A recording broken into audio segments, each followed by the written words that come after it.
This video is going to be very focused. I'm not going to talk to you about learning new frameworks, grinding LeetCode for 6 months, or blaming the market. I want to show you how to actually get more software engineering interviews, because if you're not getting interviews, nothing else really matters. Now, most people think that their problem is skill level. In reality, the problem is that they don't know how hiring actually works. Interviews are not about discovering talent, they're about pattern matching.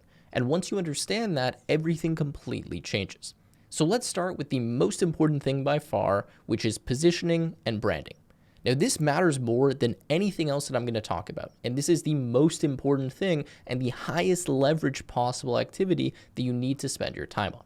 Now, if a recruiter lands on your LinkedIn profile or opens your resume, they're not going to deeply analyze it. They're simply scanning it for about 5 to 10 seconds and asking one question. Does this person look like what I'm hiring for? That's it. Now, if the answer isn't immediately yes, then you're done. And that's why generalist profiles fail. If your LinkedIn headline says software engineer, full stack developer, Python, JavaScript, Java, C++, React, AWS, Docker, Kubernetes, machine learning, AI enthusiast, you're telling them nothing, right? You feel flexible, but to a recruiter, you feel unfocused and risky. You need to pick one lane, one role, one clear identity. Back-end engineer, front-end engineer, data engineer, mobile developer, doesn't matter, whatever it is, you have to pick it and commit to it. Now, even if you technically could do other things, that doesn't help you get interviews. And almost every resume I've analyzed in the last 3 months has this mistake. Okay, next. Your LinkedIn headline should instantly tell me what you are, not what you might be. Not what you're learning, what you are right now. So if you can't describe yourself in one sentence, then you're not positioned correctly. Now, when recruiters scan applicants for jobs on LinkedIn, all they see is your photo, name, and headline. They have to click in if they want to get more details. So if your headline sucks, you're eliminating yourself already. Now, the same thing applies to your resume. Most resumes fail because they try to cover everything someone has done instead of telling one coherent story. Your resume is not a biography, it's a marketing document for a specific role. So convince the reader that you are the best fit for one role, the one role that you're applying for. For example, your summary should be boring and obvious. If you think it sounds generic, that's probably fine. Now, passionate developer means nothing. Detail-oriented self-starter means nothing. But a back-end engineer building APIs and data pipelines with Python and Fast API, that tells me something. I can understand what skills you have, and that will help you pass the ATS system. Now, your experience should be framed around outcomes and relevance, not task lists. You're not lying or exaggerating, you're choosing what you want to emphasize on the resume. So if you're applying for backend roles, I don't care that you tweak CSS or you helped with QA. I care that you worked with APIs, databases, systems, and production code. Now we get to projects, right? And this is commonly misunderstood. Projects can help, but only if they're the right project for the role that you're positioning yourself for. 3 strong, relevant projects always beats 10 random projects, and honestly, most of the time I recommend just 1 or 2. So if your projects don't reinforce your target role, then they're noise and you probably want to remove them from your resume. Now, if you fix nothing else, fix this, right? Clear positioning alone can double or triple your response rate because now you actually look like someone that a company could hire. Now, this is the #1 thing that I focus on with my students in DevLaunch, and I can't tell you how much of a difference it actually makes. Now, if you're interested to work with me one-on-one to help with something like this, as well as passing the interview and every other stage of landing a software development job, consider applying from the link below. Okay, now let's talk about the application strategy.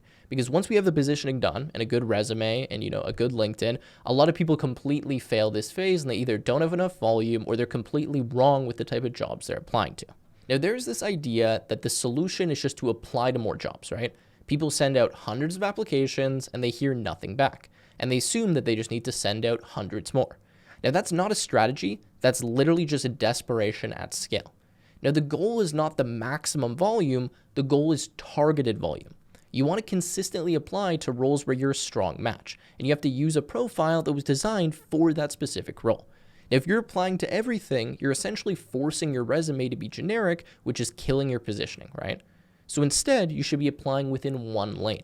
Same role, similar tech stack, similar type of company. That's how your profile starts to actually resonate. So when possible, you obviously want to apply directly on the company website, not just through one-click apply buttons that everybody's using. And then, and this is probably the most important part, you follow up, okay? A short LinkedIn message to a recruiter or hiring manager does more than people realize. A quick email can actually get you noticed, and I know this because I've hired a lot of people, and sometimes you honestly just miss a profile. And a quick follow-up message is enough to at least get an eyeball on the resume, and to be honest, that's what you're aiming for. You just want someone to look. Now, you don't need to pitch your life story. Just say you applied, what role you're targeting, maybe you put the link, and one concrete reason why you think you'd be a good fit. That alone puts you ahead of 99% of applicants, because most people will say they do this, but they simply don't. Now, here's the deal. Most people are not going to reply to you, right, if you're following up with them on LinkedIn. That's fine, because you only need one reply for this to work out for you. One response can turn into an interview, and one interview can literally change the entire trajectory of your career. Now, I actually had one student who took this way further than what we were saying, and he sent personalized video messages on LinkedIn, and he got over a 50% response rate because he was actually mentioning the person's name, the company, and literally sitting there filming like a 30, 45-second long video, and there you go, 50% response. Like, that's insane. You know how many interviews he got from that? It was crazy. Okay, so beyond that, I also suggest that you have a small number of resume versions ready.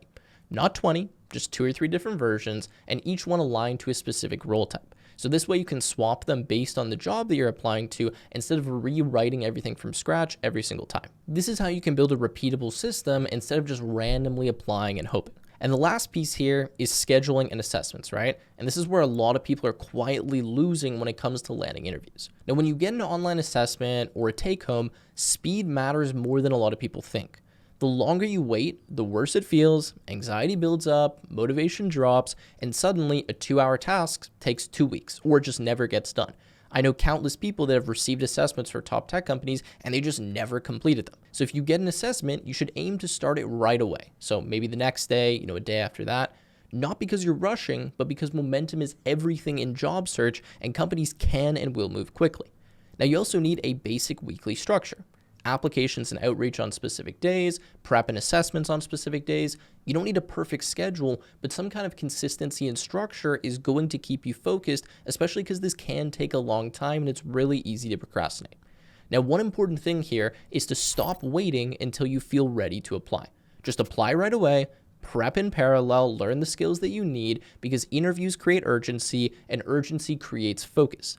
Most people do this backwards and they end up over-preparing in isolation without ever getting any interviews. Now, if you put all of this together, clear positioning, targeted applications, and fast execution on assessments, you're going to drastically increase the number of interviews that you get. It's not a guarantee. There's no shortcuts here. This is just leverage, right? Using your time effectively. Now, of course, this also doesn't cover actually passing the interviews and negotiating the offer, but I just wanted to make a short video here to at least help you get one step closer. If you got one piece of advice or one tip from this video, that was my goal. Now, if you've done this and it's still not working for you, or if you want to avoid just spending months wasting time and figuring out the perfect strategy, you may want to consider applying to DevLaunch. Now, we work one-on-one with all of our students to take care of every part of the interview process. We have a senior technical recruiter who will redo your resume, ex-Google, Amazon, and Microsoft employees that will prepare you for interviews with mock interviews, system design, all of that kind of stuff, and systems so that it's not a matter of if, but simply a matter of when you land your next role. You can apply from the link below and see if you'd be a good fit. Right now, we've worked with over 200 students. We've had some fantastic results, and I know this can help you, again, if it's not already working for you right now. So with that said, guys, that's all I had for this video. Any other tips you have for people, leave them in the comments down below. I know it's frustrating. I know the market's not great. It is possible. It just does require a little bit of effort. And fortunately for you, most people are not willing to put the effort in. So if you are, you do have an advantage over a lot of other candidates.